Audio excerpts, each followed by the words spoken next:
Moi content aujourd'hui là de partager parole à bon Dieu avec Zot, comme Jésus-Christ même qu'a dit, vous attendrez et la vérité vous affranchira. Alors aujourd'hui là, vous êtes chez vous, chez moi, et je suis chez moi, chez vous. Moi content et en disant la vie belle.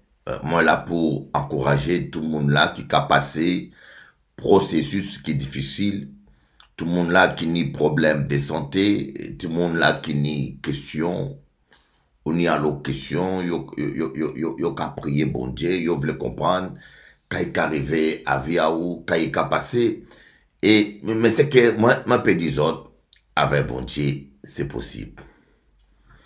Avec bon Dieu, c'est possible. Pas désespérer autres, bon Dieu fidèle, bon Dieu bon. Et moi convaincu que avec bon Dieu, où peut arriver, nous peut arriver. Voilà pour, avant de commencer l'émission là, on voulait parler avec autres de tout problème là. Ce matin, j'étais en train de lire quelques vidéos TikTok et j'ai vu un homme politique qui a dit, vous voyez, qui est contre la guerre en Ukraine et qui est contre et qui dit que la guerre en Ukraine n'a pas commencé en 2022. La guerre en Ukraine a commencé en 2014. Et je pense que c'est vrai. Vous voyez.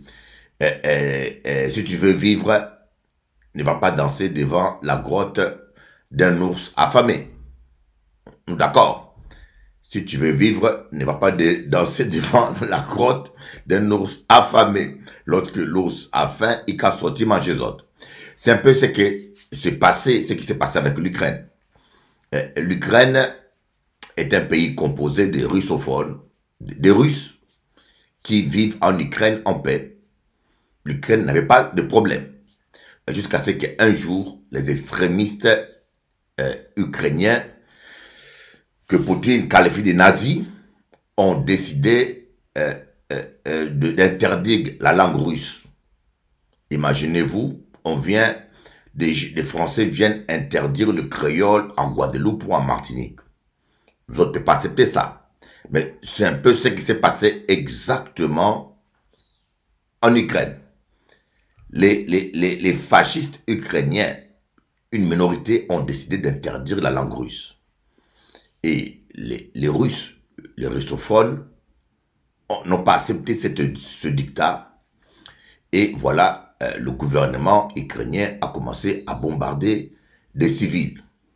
Il y a eu presque 15 000 morts. Je ne mens pas. C'est-à-dire qu'il y a eu plus de 15 000 morts. La France n'a rien dit. Les États-Unis n'ont rien dit. Personne n'a rien dit. Voilà. Jusqu'à ce que Poutine en a eu marre. Poutine a dit, il va mettre fin à ça, au massacre de Russes. En comprenez? Si on tue ton cousin à 10 pas de chez toi, il faut aller défendre. Même si ce n'est pas Kazaou, mais il faut aller défendre cousin. C'est un peu ce que Poutine a fait. Bon, maintenant, la manipulation médiatique occidentale parle de l'agression de Russie.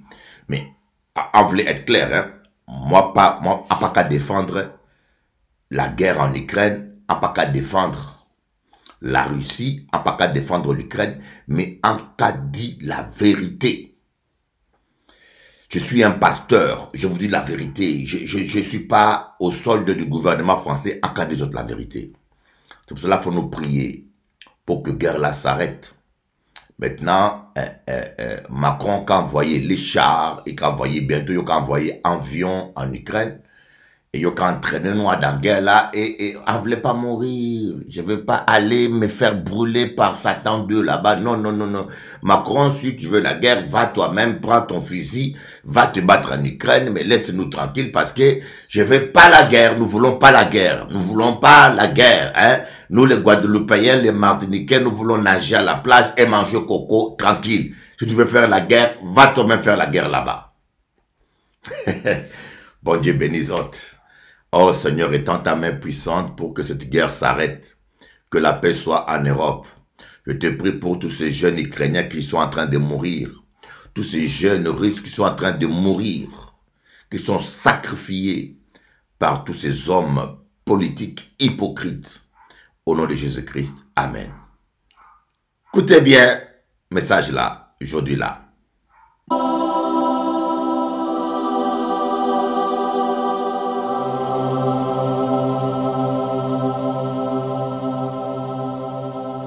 Bonjour, chers amis téléspectateurs. Comment qu'a dit autres? Pour moi, c'est un grand privilège de pouvoir partager avec vous la parole de Dieu. L'Éternel Dieu vous veut heureux. J'aimerais que, avant que nous puissions ouvrir la Bible, que vous puissiez comprendre cette réalité. Dieu t'aime et il vous veut heureux. Quelqu'un qui vous aime veut votre bonheur, n'est-ce pas?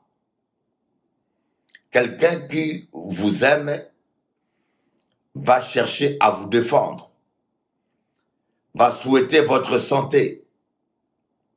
Et s'il en a le pouvoir, il va œuvrer pour que vous puissiez réaliser tous vos souhaits. Et c'est exactement cela. Je suis convaincu que Dieu vous veut heureux. D'ailleurs, dans sa parole, il dit, « Fais de l'Éternel tes délices, et il te donnera ce que ton cœur désire. » Psaume 37. Fais de l'Éternel tes délices. Autrement dit, cherchez d'abord le royaume des cieux. Donnez la première place à Dieu dans votre vie et il réalisera vos rêves. Voilà pourquoi parfois j'ai dit, quand je vois des chrétiens, je leur dis toujours, c'est possible. J'aimerais te parler en face, toi qui me suis. J'aimerais te dire que c'est possible. C'est possible que tu vives tes rêves. C'est possible que tu vives la gloire de Dieu. C'est possible que tu connaisses le bonheur. Tout n'est pas perdu. J'aimerais que tu comprennes ça, que tout n'est pas perdu. Jésus-Christ s'est dit, tout est possible à celui qui croit. Nous allons voir une histoire peut-être anodine pour certaines personnes, mais une histoire extraordinaire dans l'Ancien Testament. L'histoire d'une veuve, la veuve d'un prophète, pas n'importe quelle veuve, hein, la veuve d'un prophète qui s'est retrouvée avec 2 enfants orphelins et avec un créancier qui voulait prendre ses enfants en esclavage. Et nous allons voir comment, en partant d'une situation aussi compliquée financièrement, émotionnellement, sentimentalement, le Saint-Esprit a œuvré dans la vie de cette veuve pour la faire prospérer, pour la faire prospérer. Voyez, pour la faire prospérer. Et au travers de ce miracle, nous allons souligner quelques principes ou quelques étapes que nous devons suivre dans ce processus que j'appelle la transition de la pauvreté, de la médiocrité à la richesse ou à l'excellence. Je pense qu'il y a certaines amis auditeurs, certains internautes sont comme cette veuve. Vous avez perdu votre mari, vous avez perdu votre rêve. Votre rêve est mort. Votre rêve de jeune fille est mort. Vous savez, quand les filles sont jeunes, il y en a qui jouent à la poupée Barbie, il y en a qui jouent à la poupée, ça travaille leur imaginaire, et surtout certaines filles rêvent d'avoir un bébé, d'autres rêvent de fonder un foyer, et certains n'ont pas des rêves compliqués. Hein. Il y en a qui veulent simplement, leur rêve c'est de vivre dignement. C'est de vivre dignement. Il y a des femmes qui ne sont pas compliquées, comme des hommes aussi. Il y a des gens qui ne sont pas compliqués, ils veulent simplement vivre dignement, dans des conditions dignes. Mais le monde nous le refuse. Le diable qui est un voleur, c'est vraiment un voleur. Il vient voler. Mais par contre, ce matin, je parlais avec une sœur au téléphone. Non, à 2 heures du matin. Je parlais avec une sœur, 2 heures ou 1 heure du matin. Hein.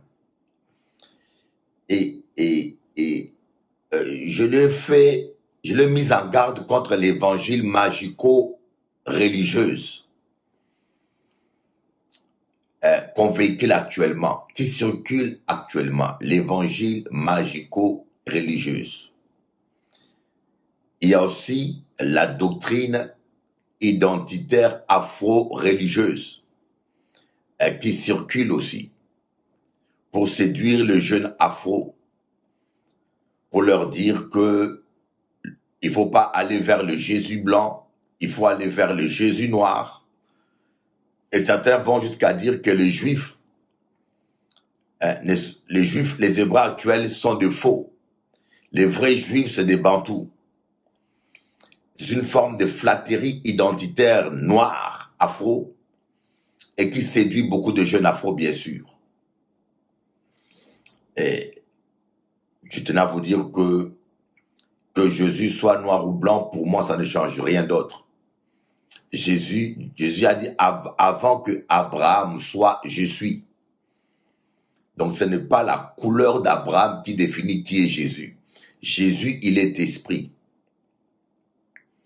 Donc, il peut prendre, il était symbolisé par le roche que Moïse avait frappé 2 fois. Il était représenté par l'ange de l'Éternel dans l'Ancien Testament. Il était représenté par la colonne de feu, la colonne de nuée. Christ était même représenté par une source d'eau, comme dit l'apôtre Paul, qui suivait. Donc Jésus peut prendre différentes formes. Il est esprit, celui le Dieu créateur, qui peut se manifester en différentes formes. Donc, qui se manifeste en couleur noire, en couleur jaune. Il est esprit, ça ne change pas grand-chose. Et deuxièmement, tous ces jeunes qui disent aux jeunes afro, retournez au culte de vos ancêtres, abandonnez la religion des Blancs. Je trouve que cet argument est ridicule. Alors, si moi, j'avais des ancêtres cannibales, il faut que je redevienne cannibale. Si mes ancêtres, parce que moi, je suis africain d'origine, ma grand-mère est une descendante d'une reine, ce qui veut dire fille de la reine. Et mon grand-père, il était chef d'une grande tribu, Kalonji, côté maternel. Et donc, je sais ce que c'est que le culte des ancêtres. Quand tous les jeunes afro, descendants d'esclaves, en crise de leur identité, ils veulent faire retour à la source. Et pour cela, ils rejettent la foi en Dieu. Ils veulent retourner au culte des ancêtres qu'ils ne connaissent même pas. Je tiens à vous dire que le culte des ancêtres, c'est rien d'autre que de la magie noire, de la sorcellerie. Le culte de nos ancêtres, consistait à à verser le sang des animaux ou même le sang humain aux ancêtres. Le sacrifice humain, tout Africain sait de quoi je parle. Les vrais Africains même d'origine. Ils vous diront que le culte des ancêtres, c'est rien d'autre que de la magie noire et de la sorcellerie. Parler aux esprits de mort et leur donner du sang des animaux, et s'il le faut même par excellence, le sang humain. Voilà ce que vous ne comprenez pas par le culte des ancêtres. Dans certains pays d'Afrique, la tradition, quand un roi mourait, on devait enterrer toutes leurs femmes vivantes. Voilà ce genre de barbarisme auquel vous devez retourner pour retourner à... Vous savez, toutes les civilisations ont évolué. Même les Japonais, ils ont connu la technologie avec l'Europe, par l'Europe. Toutes les civilisations se sont améliorées en se côtoyant. Ceux qui sont restés renfermés sur eux-mêmes n'ont plus évolué. Alors, je suis contre ce culte des ancêtres, la sorcellerie, la magie noire. Je suis contre. Voilà pourquoi j'aimerais dire à tout le jeune afro de ne pas écouter cette doctrine diabolique, qui veut égarer toute la jeunesse afro à la recherche de leur identité. On exploite ce sentiment de rejet que les descendants afro ont dans le monde pour pour les amener à rejeter le culte des ancêtres, et le culte de Dieu véritable Jésus-Christ, et les amener dans l'idolâtrie et dans la magie noire, qu'ils appellent le culte des ancêtres. Il y a aussi à un moment donné, les jeunes noirs américains, on les a menés à abandonner la foi chrétienne pour se convertir à l'islam au nom toujours de la recherche d'une certaine identité.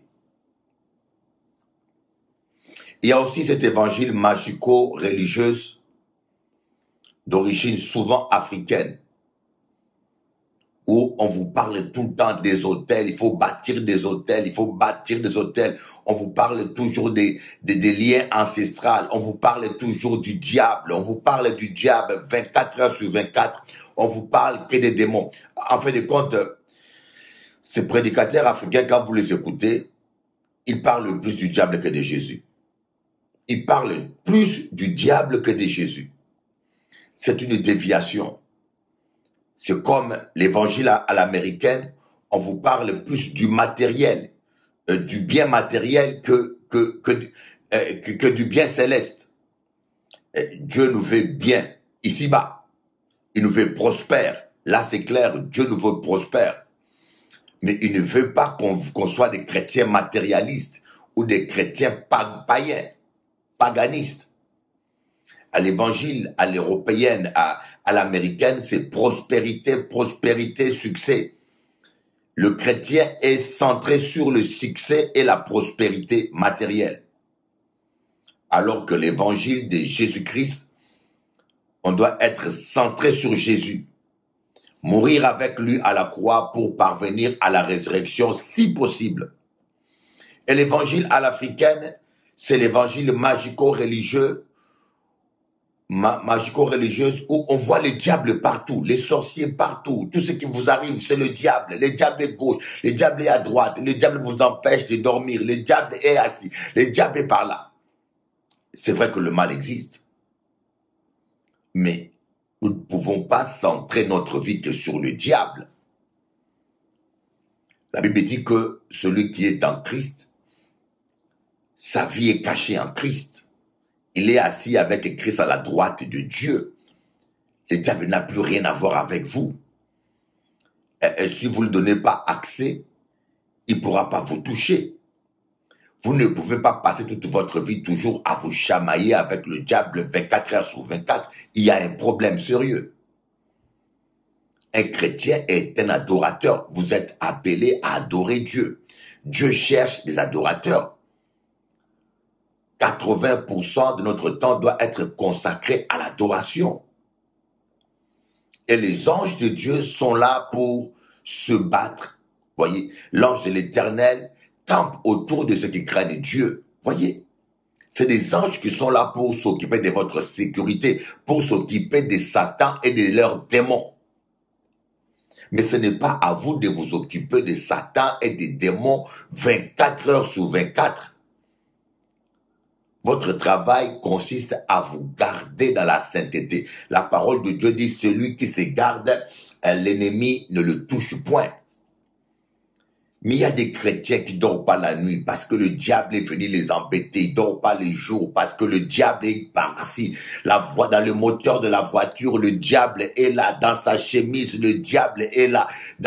Le diable il est partout. Il passe tout le temps, toute la journée, même à ne pas dormir pour chasser le diable. Ah non, non, non, non.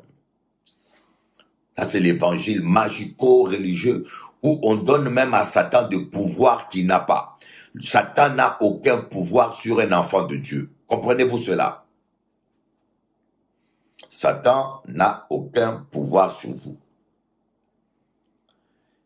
L'apôtre Paul dit, ayez dans vos mains le bouclier de la foi. Il te sera fait selon ta foi. Et si tu crois que le diable a le pouvoir de vous toucher, il va vous toucher.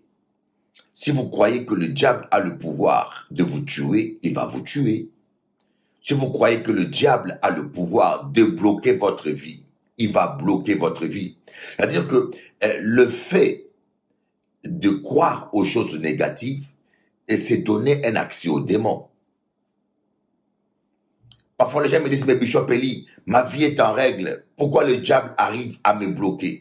Ma vie est en règle, je vis dans la sainteté, je fais aucun mal, j'ai arrêté avec le péché. Mais le diable arrive à te toucher parce que tu crois qu'il peut te toucher.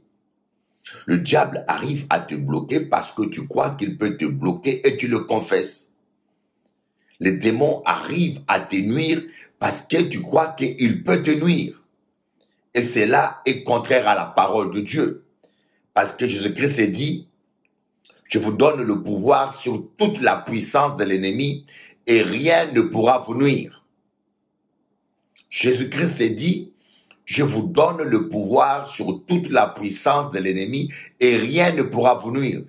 Mais toi, avec tous ces enseignements à l'africaine magico-religieuse, on t'a convaincu que le diable a le pouvoir de vous nuire. Le diable a le pouvoir de bloquer votre vie. Le diable a le pouvoir de détruire votre vie. Le diable a même le pouvoir de toucher à votre santé. Il n'a aucun pouvoir. Il a été vaincu par Jésus-Christ, le Fils de Dieu. Le diable, j'aimerais te dire, n'a pas de pouvoir sur toi. Il faut que tu commences à le comprendre. Que tu commences à le confesser. J'ai encore reçu un appel un texto d'une dame qui m'a écrit et qui m'a dit « Ma situation est très difficile. » Je l'ai texto là. Il me dit « J'ai vu différents pasteurs qui n'arrivent pas à me délivrer. Ma situation est difficile. Le démon qui me bloque est très fort. » Qui vous a dit qu'un démon est fort? Le démon n'est pas fort devant Jésus. Voyez que la dame même, elle n'a pas de foi. Quand tu dis que ta situation est difficile, et croyez-moi, même si elle n'était pas difficile, elle deviendra vraiment difficile. Arrêtez de confesser les négatifs. Il faut dire, ma situation est difficile pour moi, mais pas difficile devant Dieu. Amen. Ma situation est humainement compliquée, mais ce n'est pas compliqué devant Dieu. Vous voyez, il faut bien être précise quand vous parlez. Mais quand vous dites, ma situation est difficile, donc il est difficile et pour toi, et pour Dieu, et pour tout. Arrêtez. Vous savez, chaque fois que vous confessez que votre situation est difficile, mais c'est ce que vous allez vivre. La dame qui avait la perte de sang, elle se disait, si seulement je touche le manteau de cet homme-là, je serai guéri.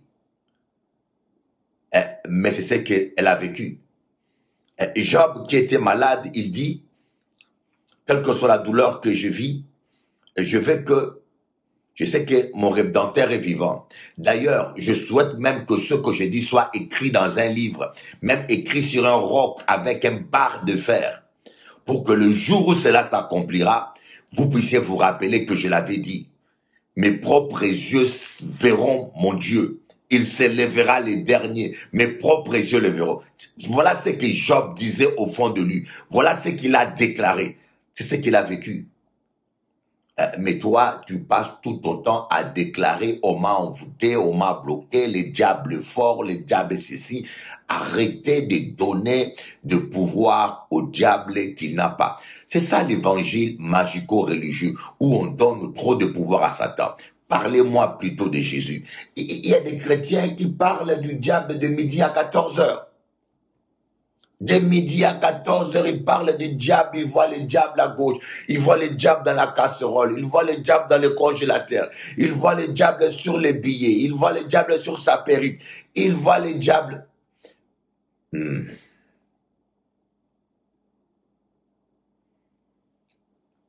Prenez dans vos mains les boucliers de la foi. Et la foi parle comme la parole de Dieu. Voilà un peu ces trois tendances doctrinales que nous sommes qui est en train d'égarer les chrétiens. L'évangile de la prospérité, bien sûr, la prospérité existe. Dieu vous fait prospère. L'Éternel est mon berger, je ne manquerai de rien. Mais il ne faut pas centrer votre vie chrétienne sur le matériel, mais sur Christ. L'évangile magico-religieux, où on voit la sorcellerie, on donne des super pouvoirs aux puissances du mal, à Satan, aux démons et aux sorciers sur les chrétiens, alors qu'ils ont déjà été dépouillés. Satan et son armée a été livré en spectacle à la croix de Golgotha. Jésus les a dépouillés. Bien sûr, le mal existe. Bien sûr, la sorcellerie existe. Tous les jours, j'ai fait les délivrances. Bien sûr, ça existe. Mais ils ne sont pas aussi puissants quand on est un enfant de Dieu. Voilà pourquoi l'apôtre Paul dit, ne donnez pas accès aux démons. Et la troisième déviation, c'est l'évangile le retour identitaire au culte des ancêtres. Dans ce mouvement, il y a des faux prophètes qui vont jusqu'à dire que les juifs qui sont à Palestine sont des faux juifs. Ce sont des complotistes des complotistes identitaires noirs qui disent que les juifs qui sont en Palestine sont des faux juifs, avec un amalgame contextuel et géographique. Ils veulent prouver que les vrais juifs sont des bantous. Nous sommes des vrais juifs, les bantous. Alors que en Afrique, on n'a trouvé aucune trace de la Bible. Je ne sais pas quel est ce bantou qui a écrit la Bible. Il n'y a aucune trace de la foi. Vous voyez, quand les archéologues sont allés fouiller l'histoire de l'Afrique, ils ont vu des ossements, des sacrifices humains, des sacrifices de bêtes, du cannibalisme, toutes ces choses-là. J'en ai pas honte. Mes ancêtres étaient là-dedans. Alors, le culte des ancêtres que vous imaginez, que vous pensez, ce n'est rien d'autre que de la sorcellerie et de la magie noire. C'est comme si vous demandez aux Francs de retourner dans le culte de leurs ancêtres. Imaginez-vous que on demande aux Blancs français de retourner au culte de leurs ancêtres, au culte primitif du peuple franc. Ce n'était pas de culte chrétien. Quand les Romains sont venus en Europe, il y avait du barbarisme. Donc, alors il faut que tout ce peuple-là retourne dans leur culte primitif barbare. Voilà ces trois mouvements qui égarent la jeunesse aujourd'hui, qui égarent les chrétiens, que je voulais dénoncé.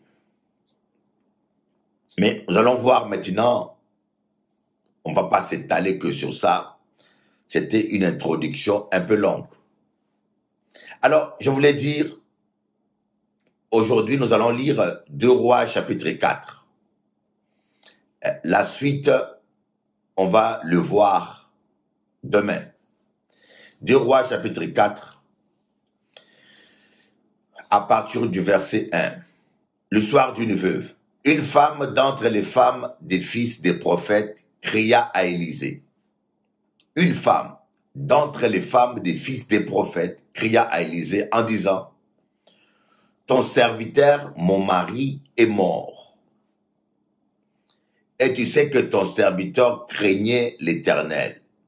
Or, le créancier est venu pour prendre mes 2 enfants et en faire ses esclaves. » Voyez, ton serviteur. Donc cette femme, c'était la veuve, une veuve, mais pas n'importe quelle veuve, la veuve d'un prophète. Mais c'est étonnant, un prophète qui meurt et qui laisse une femme endettée. Je ne sais pas pourquoi ce prophète était endetté, mais une chose est à retenir. Vous pouvez avoir l'onction et finir pauvre. Vous pouvez être prophète et mourir endetté si vous ne respectez pas certains principes bibliques. Et pour moi, c'est tellement triste. Tellement triste. Je peux encore comprendre un païen puisse mourir et laisser des dettes à ses enfants. Mais un homme de Dieu, un vrai prophète, il meurt. Il laisse rien à ses enfants que de dettes. Comme une malédiction. Ses enfants devaient aller en esclavage.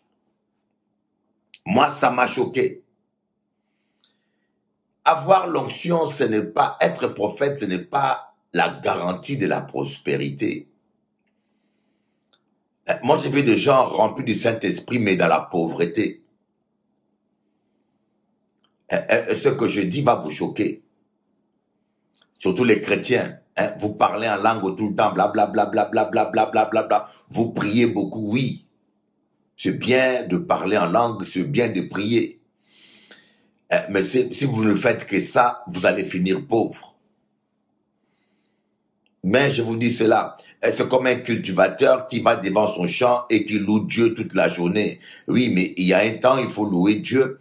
Il y a un temps, il faut retrousser ses manches. Il faut s'aimer des graines dans ton champ. Il faut arroser ton champ pour que Dieu puisse bénir ce que vous avez sémé.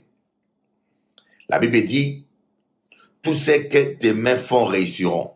Dans le psaume 1, la Bible dit, heureux l'homme qui lit et qui médite la parole de Dieu nuit et jour. Tout ce que tes mains font réussiront. Tout ce qu'il fait réussir. Mais si tes mains font rien, si tes mains ne sèment rien, voilà un prophète qui n'a rien sémé. Je ne sais pas, vous savez, il y a des gens qui ont la foi sur la guérison, ils vont vivre la guérison, mais non pas la foi sur la prospérité, ils ne vont pas vivre la prospérité. Il y en a qui ont la foi sur la prospérité. Ils reçoivent comme Abraham. Abraham était fort riche. Isaac était tellement riche que ses ennemis, Abimelech, qui l'avaient persécuté, ils sont venus faire la paix. Ils sont venus faire une alliance de paix parce qu'ils avaient peur d'Isaac. Ils étaient impressionnés comment il devenait de plus en plus riche. Jacob était riche. Allez lire votre Bible, vous allez voir que tous les patriarches, Abraham, Jacob, Isaac, étaient très très riches. Mais ce prophète n'était pas riche. Non pas seulement il n'était pas riche, mais il est parti en laissant des dettes.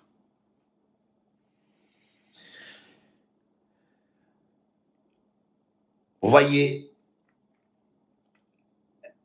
l'onction à elle seule, ça ne suffit pas.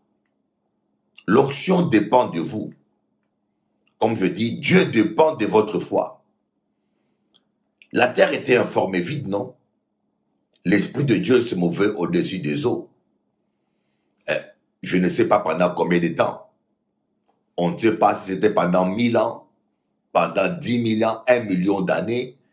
Mais la Bible dit que la terre était informe et vide et l'Esprit de Dieu se mouvait au-dessus des eaux. Donc l'onction était là, mais il n'y avait rien. Il n'y avait que le chaos. Et c'est un peu ce qui se passe dans la vie de beaucoup de chrétiens. Vous êtes rempli du Saint-Esprit, vous êtes un homme de prière, vous priez beaucoup, mais c'est les chaos. Les chaos sentimentaux, les chaos familiales, les chaos financiers, c'est les chaos. Et pourquoi? Comment mettre fin au chaos? Il faut parler. Il y a un moment donné, Dieu dit que la lumière soit, et la lumière fut. Mais ce que j'aime bien, Dieu ne s'est pas plaint des ténèbres. Dieu n'a pas dit, ah, j'en ai assez de ténèbres, il y a trop de ténèbres, partout il y a les ténèbres, et pourtant mon esprit est là, ah, j'en ai marre des désordres. Dieu ne se plaint pas, Dieu n'est pas mécontent. Dieu a dit que la lumière soit. J'aime ça. Il y a trop de chrétiens qui passent leur temps à se plaindre. Il y a trop de chrétiens qui se plaignent de leur pasteur, qui se plaignent de leur église, qui se plaignent de leur mari, qui se plaignent de leur femme, qui se plaignent de leur travail, qui se plaignent de leur santé, qui se plaignent même de leur ombre. Ils se plaignent tellement qu'ils vont jusqu'à se plaindre de leur ombre. Pourquoi te plains-tu? Ça sert à quoi? Dieu n'a pas dit le ténèbre, Dieu a dit que la lumière soit. Bien-aimé, il faut que de votre bouche puisse sortir des solutions, pas des plaintes, pas des problèmes. Ne me parlez pas des problèmes, parlez-moi de la solution. Que la lumière soit, que la santé soit, que le travail soit, que la guérison soit dans ta vie, que le mariage soit dans ta vie. Je prophétise que le mariage soit dans ta vie, que la guérison soit dans ta vie. Je prophétise à partir d'aujourd'hui, ta vie ne sera plus pareille. Je prophétise la prospérité. Je brise le cycle du chômage. Je brise le cycle des déceptions amoureuses. Je prophétise dans ta vie que la lumière soit Shayama Kamayama Andamayoto Kobakaba.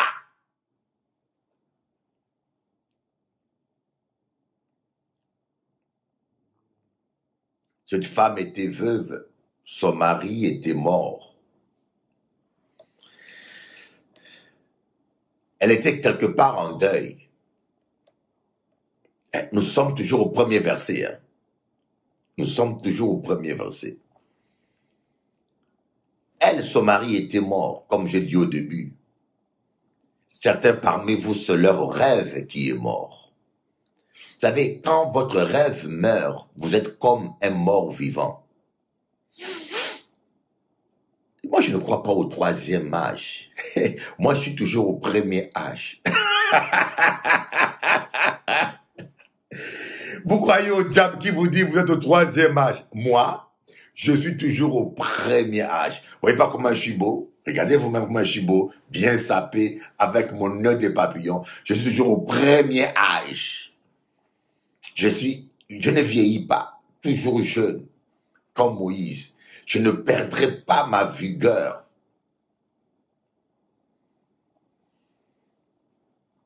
Ça doit vous faire drôle, mais ces messieurs-là, c'est pas possible. Qu'est-ce que c'est que c'est?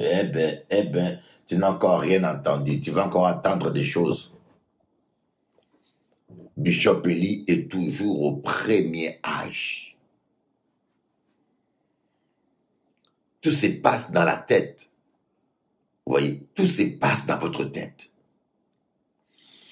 Le vrai vieillissement, hein, la vraie vieillesse, c'est quand on rêve plus. quand on n'a plus de projet, quand on ne croit plus. Inventer, créer des défis. C'est ça la vie. Ayez des objectifs clairs. Créez-vous des défis. Et quand vous gagnez les défis, relevez encore d'autres défis. C'est ça la vie. C'est ça qui donne le piment à la vie. Mais il y a des gens qui sont devenus comme des plantes. La personne a 20 ans, mais il est vraiment un vieux à 20 ans. Il ne rêve plus la personne. Il y a des femmes comme ça, des hommes comme ça. À 30 ans, elles ne rêvent plus. Elles ne croient plus à la vie. Elles ne croient plus à la mort, à l'amour. Elles ne croient plus aux hommes. Elles ne croient plus aux femmes. Elles ne croient plus à rien. À 40 ans, où j'ai vieille. À 40 ans, elle ne croit plus en rien. Elle ne croit plus qu'elle peut réussir. Elle ne croit plus que le bonheur existe. Elle ne croit plus que ça peut changer. Elle ne croit plus Yamaché, Yamamama, Yamakama, Yende. Moïse a 80 ans, il croyait encore. Il était encore curieux. Il cherchait encore à voir ce spectacle de buisson qui brûlait et qui ne se consumait pas. Il cherchait encore à comprendre. Vous avez tort de ne plus croire. Et cette femme aussi, lui, son rêve, c'était son mari, le prophète, qui est mort. Mais qu'est-ce qu'elle a dit? Elle a dit, la première chose qu'elle a dit à Élisée, elle n'a pas dit mon mari le prophète faisait beaucoup de miracles, ou mon mari le prophète priait beaucoup, ou mon mari le prophète était un homme consacré. Non. La première chose qu'il a rappelée à Élisée, mon mari, ton serviteur, craignait l'Éternel. Oh, Hichem. D'ailleurs, je fais un chant entier à qu'à faire d'écouter ça. Hein? Je mets quand même pour faire écouter ça avant de continuer. Un chant que j'ai écrit, psaume 120, 28. On va écouter ça avant de continuer. Vous voyez, c'est un enseignement qui va nous prendre du... On a déjà fait presque 40 minutes pour un seul verset. Et imaginez-vous que nous en avons beaucoup de versets. Alors, j'aimerais vous faire écouter ce chant-là, hein, ce chant qui dit, ce chant que j'ai écrit hier. Hein, on va écouter ça, et puis on va continuer l'enseignement. Parce que ce chant-là, ce qui m'a inspiré ce chant, c'est exactement c'est cette belle histoire d'Élisée. Cette belle histoire d'Élisée. C'est un chant, ça me touche au cœur, ça me touche au cœur. Ça me touche au cœur. Reggae, voilà. On va écouter ce chant. Et ça m'a tellement plu que je l'ai chanté. Ok, écoutez un peu ça. L'évangile de Jean, chapitre 14, verset 23. Jésus lui répondit, si quelqu'un m'aime, il gardera ma parole, et mon Père l'aimera. Nous viendrons à lui, et nous ferons notre demeure chez lui. Psaume 128. Heureux tout homme qui craint l'Éternel. J'ai dit heureux tout homme qui marche dans ses voies. Yeah. J'ai dit heureux tout homme qui craint l'Éternel. Yeah. J'ai dit heureux tout homme qui marche dans ses voies. Tu jouis alors du travail de tes mains. Tu es heureux, tu prospères. Alléluia. Ta femme est comme une vigne féconde dans l'intérieur de ta maison. Tes fils sont comme des plants d'olivier autour de ta table. Heureux tout homme qui craint l'Éternel. Yeah. J'ai dit heureux tout homme qui marche dans ses voies. J'ai dit heureux tout homme qui craint l'Éternel. Yeah. J'ai dit heureux tout homme qui marche dans ses voies. C'est ainsi que bénit l'homme qui craint l'Éternel. L'Éternel te bénira des Sion. Et tu verras le bonheur de Jérusalem tous les jours de ta vie. Tu verras les fils de tes fils. Que la paix soit sur Israël. Le bonheur et la grâce m'accompagneront tous les jours de ma vie. Heureux tout homme qui craint l'Éternel. J'ai dit heureux tout homme qui marche dans ses voies. J'ai dit heureux tout homme qui craint l'Éternel. J'ai dit heureux tout homme qui marche dans ses voies. C'est bien de prier, c'est bien d'adorer, mais c'est mieux d'obéir à l'Éternel. La crainte de l'Éternel est le commencement de la sagesse. Crains Dieu. Oh my God, c'est chaud, c'est chaud, c'est chaud. Aïe, aïe, aïe, aïe, aïe, aïe, aïe. J'aime ça, j'aime ça, j'aime ça. Excusez-moi si je vous choque, excusez-moi si je vous choque, mais j'aime ça, moi j'aime ça. Excusez-moi si vous êtes choqués parce que je comprends, les chrétiens sont choqués aujourd'hui pour un oui, pour un non. Excusez-moi si vous êtes choqués, mais moi j'aime ce que je fais. Alléluia. Je ne retrouve plus le verset que j'avais mis. Je ne retrouve plus ce verset que je lisais. Aïe, aïe, aïe. Ah, il est là. Heureux tout homme qui craint l'Éternel. Donc cette dame, il n'a pas dit, mon mari était un grand prophète, mon mari priait beaucoup, mon mari était un grand prédicateur, mon mari c'était un bon homme.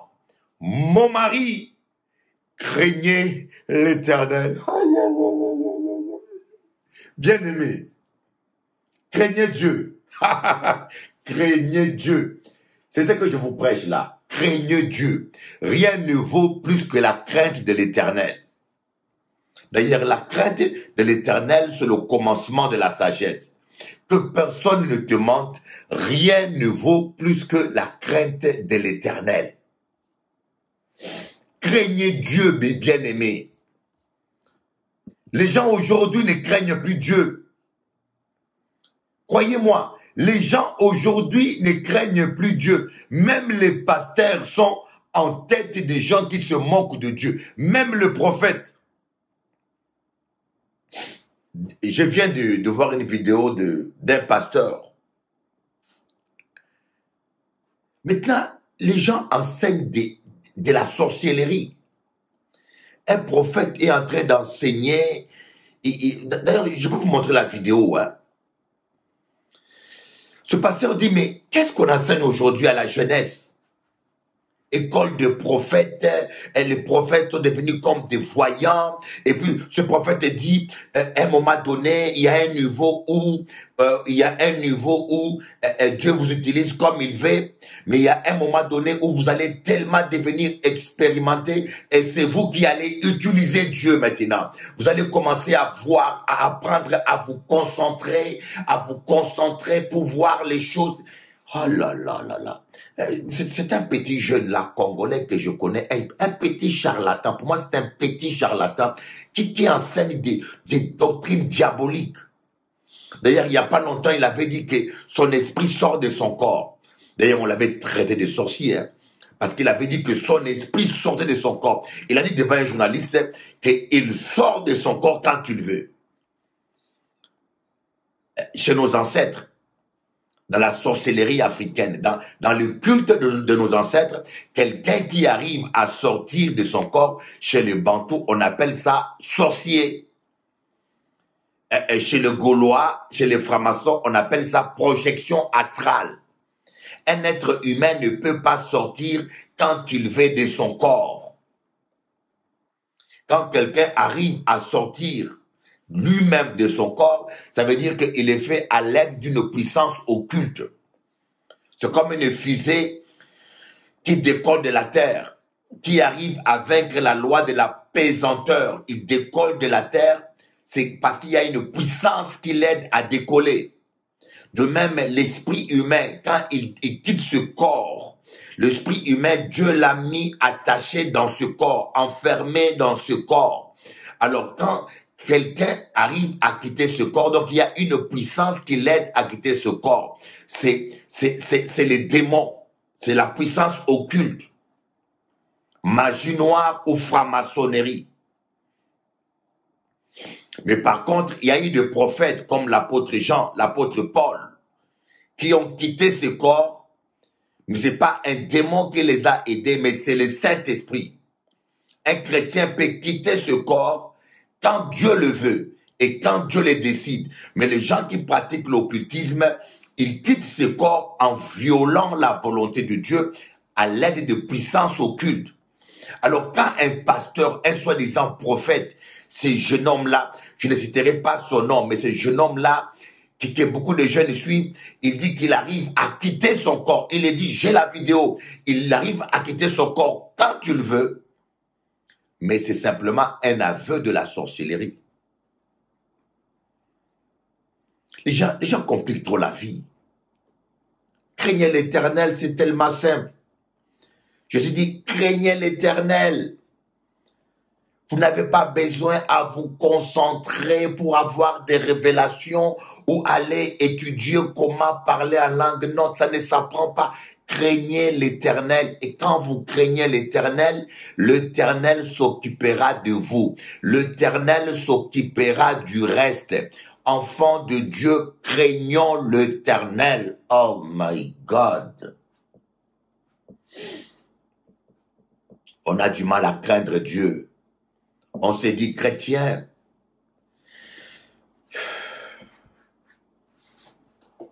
j'ai 48 ans dans l'évangile. Maintenant, en septembre, j'aurai 57 ans.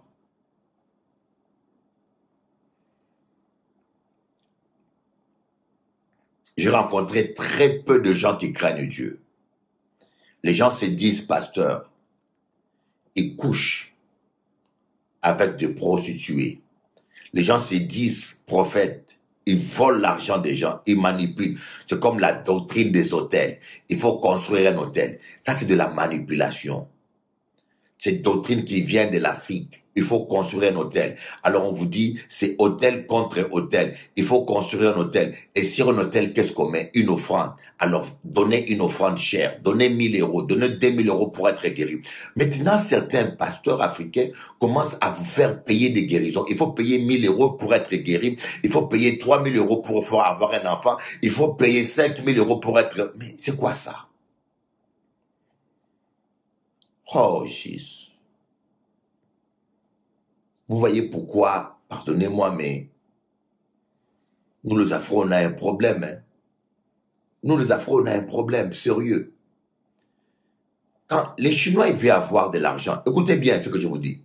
Lorsque les Chinois veulent avoir de l'argent, ils ne créent pas un temple pour Bouddha.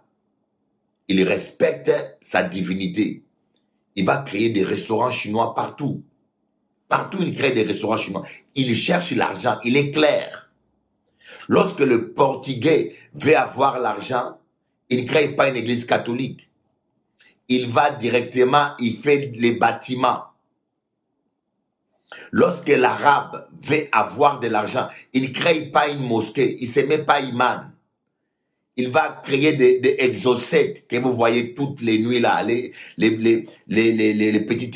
petits magasins arabes là, vous le voyez, le week-end il travaille, la nuit il travaille jusqu'à 22h il travaille. Vous voyez ça?